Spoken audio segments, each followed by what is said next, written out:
Hello বন্ধুরা, ইচ্ছে হলো তাইতে তোমাদের সকলকে স্বাগত জানাই।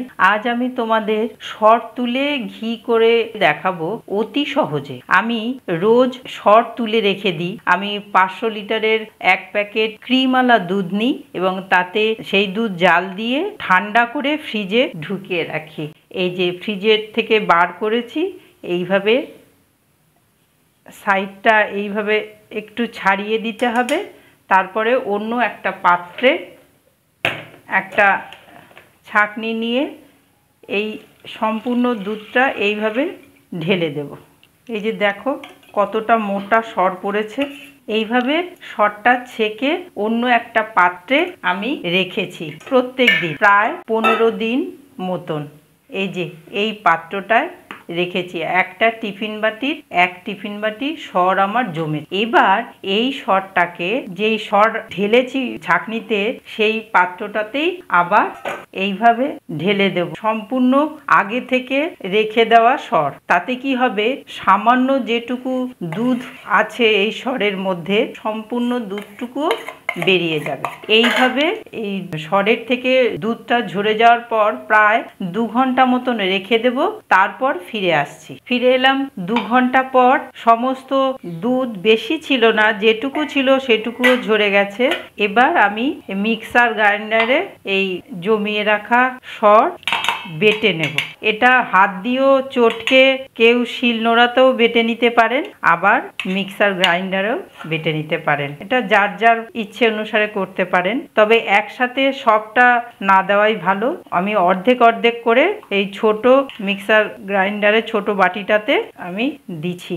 মিক্সিতে বেটে নিয়েছি এরকম 3 বার অল্প অল্প করে নিয়ে এবার এটাকে ভালো করে ধুয়ে নেব। এইরকম জল দিয়ে 3-4 বার ভালো করে ধুয়ে নেব যতক্ষণ না পরিষ্কার জল বেরোচ্ছে। 3 বার ধোয়ার পর এই 4 বার ধুছি, আর ধোবো না। এই সাদা পরিষ্কার জল বেরিয়ে গেছে, মাখনটা ভাসছে জলে। এই জলটা ফেলে দেব, ছেঁকে নেব এবার মাখনটাকে। গ্যাসে কড়াই বসিয়ে দিয়েছি আর এবার এই ননিটা দিয়ে দিচ্ছি কড়াইতে।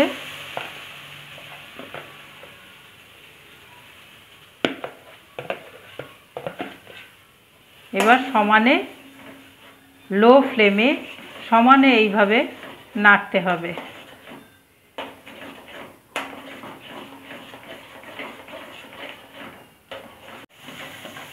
এইভাবে 5-7 মিনিট নাড়ানোর পর এই পজিশনে আসছে, দেখুন ঘি বেরিয়ে আসছে। এবার বেশি সময় লাগে না। মাঝে মাঝে আমি গ্যাসের ফ্লেমটাকে একটু বাড়িয়ে দিয়েছি, আবার কমিয়ে দিয়েছি যাতে নিচটা ধরে না যায়। দেখুন প্রায় হয়ে এসছে, আর একটুখানি হবে। যে খাঁকরি বলে, ঘিয়ের থেকে যেই অংশটা বেরিয়ে যায় সেটাকে আমরা খাঁকরি বলি, আপনারা কি নামে বলেন জানি না। এই খাঁকরিটা বেরিয়ে আসছে। এটা যখন একটু ব্রাউন ব্রাউন কালারের হয়ে যাবে খাঁকরিটা, তার মানে ঘিটা পরিপূর্ণ হয়ে গেছে।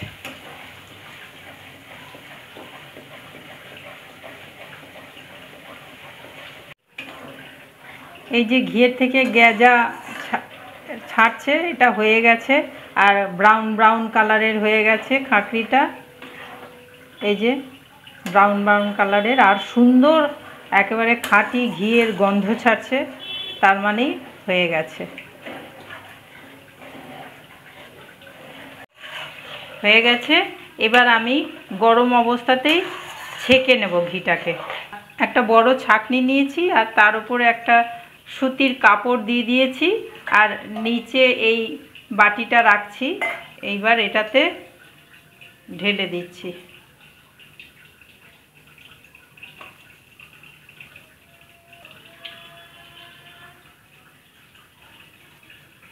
দেখুন বন্ধুরা, এইটাকে বলে খাঁকরি।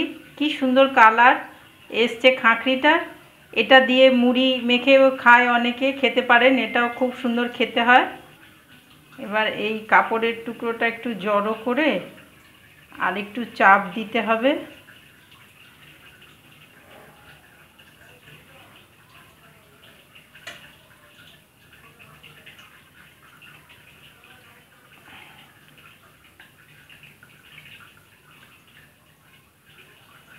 দেখুন বন্ধুরা, কি সুন্দর খাঁটি ঘি হয়েছে, পুরো সোনার কালারের খাঁটি ঘি। এইভাবে আপনারা করে দেখবেন, আর এই ঘিয়ের স্বাদ অন্য কোনো কিছুর সাথে মিলবে না, এত সুস্বাদু এবং সুগন্ধ এই ঘিতে। আপনারা করে খেয়ে দেখবেন আর আমাকে জানাবেন কেমন আপনারা করতে পেরেছেন। আর এটা তো এখন ভীষণই গরম, এটা এখন কিছুক্ষণ আলগা রেখে দেব, একটা হালকা ওপর থেকে একটা কাপড়ের টুকরো দিয়ে, যাতে মাছি না বসে। এই গরম অবস্থায় ঢাকলে ঘিটার গন্ধ খারাপ হয়ে যাবে, সেই জন্য ঠান্ডা হওয়ার জন্য একটু সময় দেব। আমার চ্যানেলটা যদি ভালো লাগে শেয়ার করবেন আপনাদের বন্ধুবান্ধব আত্মীয় পরিজনদের মাধ্যমে। আর পরের ভিডিওতে দেখা হবে তাহলে আপনাদের সকলের সাথে। আজকের মতন আসি তাহলে, টাটা।